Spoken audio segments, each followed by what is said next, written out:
जुल्म और अन्याय के खिलाफ आवाज खोलेगा कौन?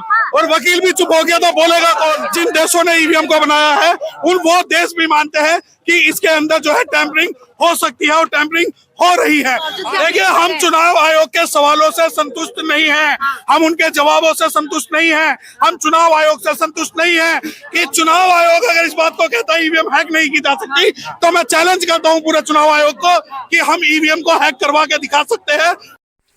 भाजपा सरकार से लेकर चुनाव आयोग तक, सड़क से लेकर साथियों ईवीएम तक, पूरे देश में ईवीएम को लेकर धांधलीबाजी के खिलाफ सड़कों पर आंदोलन जारी है।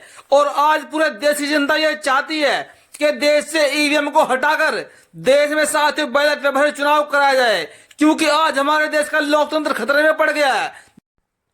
और इसीलिए सुप्रीम कोर्ट के बड़े बड़े वकीलों का पैनल आज सड़कों पर उतरकर हंगामा करने को उतार हुआ है। और सुप्रीम कोर्ट के वकीलों का जो पैनल है उनके साथ में देश के लाखों लोगों का समर्थन मिल रहा है और पूरे देश की सड़कें जाम होने को तैयार है।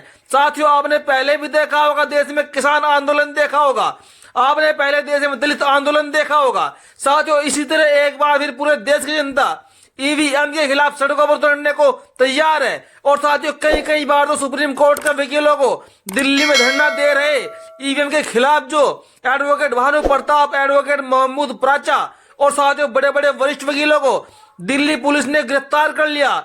बिना किसी दोष के, बिना किसी वारंट के साथियों गिरफ्तार जब वकीलों को किया जाता है तो साथियों आप जानते हैं कि वो सुप्रीम कोर्ट के वकील है, पुलिस से भी ज्यादा कायदे कानून जानते हैं और पुलिस को शाम को फिर छोड़ना पड़ता है। साथियों, इससे साबित क्या होता है कि पूरी की पूरी सरकार की तानाशाही है। सरकार की तानाशाही के चलते मोदी सरकार ये रवैया अपना रही है कि किसी भी तरह से देश में हो रहे जन आंदोलनों को कुचला जाए और देश में उठती हुई आवाज को दबाया जाए। लेकिन साथियों, इस बार देश की जनता की आवाज दबने वाले नहीं है, क्योंकि साथियों सुप्रीम कोर्ट के वकील साफ साफ आरोप लगा रहे हैं कि जिन देशों में ईवीएम बनकर आती है, जिन देशों ने ईवीएम बनाई है, वह जब वही देश ईवीएम का इस्तेमाल नहीं करते तो हमारा देश ईवीएम के पीछे क्यों पड़ा हुआ है? हमारे देश की भाजपा सरकार ईवीएम के पीछे क्यों पड़ी हुई है?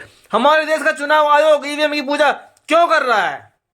एक तरफ साथियों बीजेपी राम मंदिर के सहारे पूरे देश से कम 50% वोट बटोरने की कोशिश कर रही है। बीजेपी ये बात आराम से जानती है कि हमको 35% वोट जनता दे देगी, लेकिन 15% वोटों का अरेंजमेंट हमको ईवीएम से करना होगा। और साथियों, इसीलिए बीजेपी सरकार राम मंदिर वाली प्राण प्रतिष्ठा के बाद तुरंत चुनाव के ऐलान करवाएगी और वो जल्दी से जल्दी चुनाव करवाने की कोशिश करेगी, क्योंकि देश के लोग अब बिगड़ने लगे हैं, देश की जनता बिगड़ने लगी है, देश के लोग अब सड़कों पर आने लगे हैं इस ईवीएम के खिलाफ, क्योंकि लोगों का साफ साफ कहना है कि हमारे देश के लोकतंत्र को इस ईवीएम के सहारे नहीं छोड़ा जा सकता। हमारे देश का जो लोकतंत्र उसके 4 स्तंभ होते हैं, एक साथियों चुनाव आयोग, एक न्यायपालिका, एक मीडिया और एक साथियों सुप्रीम कोर्ट यानी कि अदालत। लेकिन साथियों, हमारे देश में अगर देखा जाए तो चुनाव आयोग पूरी तरह बिक चुका है, चुनाव आयोग बीजेपी की कठपुतली बन चुका है। और एक तरफ साथियों पूरा गोदी मीडिया, पूरा प्रिंट मीडिया, पूरा इलेक्ट्रॉनिक मीडिया, पूरा का पूरा टेलीविजन मीडिया मोदी जी के हाथों बिक चुका है। आपने खबरें पहले भी देखी होंगी कि भाजपा सरकार ने, मोदी जी ने 11 अरब रुपए मीडिया को दिए थे सरकारी खजाने से, जब मीडिया को खरीदा भाजपा सरकार ने। और साथियों, इसीलिए आज देश की सड़कों पर, और शायद इसीलिए साथियों देश की जनता को सड़कों पर उतरना पड़ रहा है, क्योंकि जब ये गोदी मीडिया ही सत्ता से सवाल नहीं करेगा कि देश में ऐसे हालात क्यों बन रहे हैं, देश के लोग जब ईवीएम का विरोध कर रहे हैं, तो फिर भाजपा सरकार ईवीएम की पूजा क्यों कर रहा है? चुनाव आयोग ईवीएम की पूजा क्यों कर रहा है? क्योंकि साथियों एक तरफ ईवीएम को लेकर पूरे देश में आंदोलन जोरों शोरों पर है। और साथियों आपको मैं एक बात और बता दे, सुप्रीम कोर्ट के एक बहुत बड़े वकील नरेंद्र मिश्रा जी, जिन्होंने 15,000 शिकायतों का एक बहुत मोटी फाइल बनाकर देश के सुप्रीम कोर्ट के सबसे बड़े चीफ जस्टिस DY चंद्रचूड़ के सामने रखी, एक पिटीशन डायल की और साथियों उस पिटीशन को एक्सेप्ट कर लिया गया है और बहुत ही जल्द साथियों उस पर सुनवाई होने वाली है। और जो साथियों 15,000 शिकायतें थी ऑनलाइन चुनाव आयोग के खिलाफ, उनके सारे सवालों की एक फाइल बनाकर सुप्रीम कोर्ट में रख दी है। और साथियों भाजपा सरकार पूरी तरह डर गई है। अब कहीं ना कहीं चुनाव आयोग को भी लगने लगा है कि शायद अब हमको ईवीएम बंद करनी ही पड़ेगी और देश में बैलेट पेपर लागू करना पड़ेगा, नहीं तो ये जनता ईवीएम के साथ साथ चुनाव आयोग के अधिकारियों की भी खाल खींच लेगी। क्योंकि साथियों, जब जनता सड़कों पर उतरती है, अच्छी अच्छों की सरकारें हिल जाती है, अच्छे अच्छे तानाशाह बोल जाते हैं कि बस ठहर जाइए, मैं आपकी मांगों को मान लेता हूं।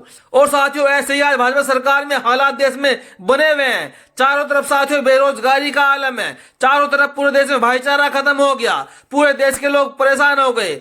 हमारे देश में भूखमरी मर चुकी है, हमारे देश की जीडीपी घट चुकी है, हमारे देश की रुपए की वैल्यू रात दिन कमजोर होती जा रही है।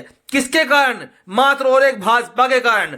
आज हमारे देश में 40 करोड़ से लेकर 80 करोड़ लोग गरीब बन चुके हैं, जिनको मोदी अपने कोटे के सहारे यानी कि थोड़े से राशन के सहारे जीवित रखे हुए हैं।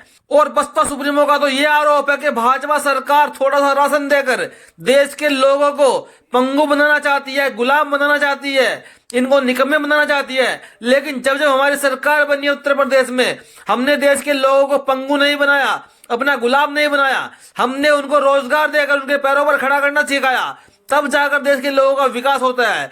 और जो सरकार आज भाजपा के राज में सबका साथ सबका विकास लेकर चलती है, तो ये सरकार सिर्फ सबका साथ तो लेती है लेकिन सबका विकास नहीं करती। साथ सबका लेने के बाद ये सरकार विकास करती है अपने यारों दोस्तों पूंजीपतियों का, बड़े बड़े अंबानी अडानी जी का। लेकिन जो देश की गरीब जनता है वो आज भी भूखमरी में परेशान है, खाने के लिए रोटी नहीं है, रहने के लिए मकान नहीं है। एक तरफ किसान परेशान है, एक तरफ छात्र परेशान है, छात्र के लिए शिक्षा नहीं है स्कूलों में, जो छात्रों की शिक्षा पूरी हो चुकी है उनके लिए नौकरी नहीं है, जो लोग व्यापार करना चाहते हैं उनके पास पैसा नहीं है। लेकिन साथियों, ऐसे हालात कब तक पैदा होते रहेंगे? जब तक देश के अंदर से ईवीएम खत्म नहीं होगा और हमारे देश की सरकारें निष्पक्ष तरह से जीतकर नहीं आएंगी, तब तक देश में हाल ऐसा ही होता रहेगा। लेकिन साथियों, अब एनडीए के सामने, अब बीजेपी के सामने इंडिया वाला गठबंधन छाती ठोक कर खड़ा हो गया है कि इस बार सरकार हम बनाएंगे और सबसे पहले इस ईवीएम नामक यंत्र को देश से मिटा देंगे, इसको कूड़े में भेज देंगे। जहां से ये ईवीएम आई थी हम इसको वहीं पर भेज देंगे, क्योंकि जब वो लोग इस्तेमाल नहीं करते हैं, जिन देशों ने इसको बनाया, तो इसको इस्तेमाल हम क्यों करेंगे।